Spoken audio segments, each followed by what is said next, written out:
มาแล้วพ่อน้องพี่น้องพ่อใหญ่พ่อน้องมา I แล้ว love พี่น้ my องพ่อ wife. ใหญ่ That's the truth, darling. หมู่บ้านยุง I กัน tell the truth all the time. อยู่หลายหมู่บ้านน่ะยุงกันมือพี่น้องยุงกันกับทีวีนั่นแหละพี่น้องเอ้ยในทีวีนี่บรอดแบนด์เพิ่นน่ะนิวบรอดแบนด์เพิ่นน่ะโอ้ยเบิ่งแล้วสมจน What เบิ่ง about work? Tell you not work. เบิ่งจนว่าอันแก้ไขจนว่าอันน่ะเฮาซื้อมาเขามาคันในไก่เฮาแต่เฮาเขาก็บอกว่าเฮาเซตอัพจังซั่นจังซี่นะพี่น้องเนาะเฮาก็ต้องมานั่งเซตอัพเองจ้าว่าเซตใดๆเนาะบ่เคยเนาะก็จะมาเรียนใหม่พ่อใหญ่ก็โอ้ยศูนย์ว่าซั่นเฮ็ดจังไดล่ะศูนย์จังไดเจ้าของอันเอาเขามาก่อนเฮ็ดอันคอนแทคกับเขามาแล้วเนาะ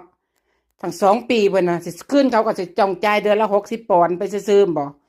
โอ้ยบ่เอาก็พยายามพี่น้องตั้งแต่ค่อยเลิกงานโอมาบ่ายจักโมงบ่ายเที่ยงครึ่งเฮ็ดจนฮอด2 ทุ่มเดี๋ยวก็โทรหาเขาก็คุยสารพัดบอกเฮ็ดจังซั่นจังซี่จนว่าเมื่อยหมด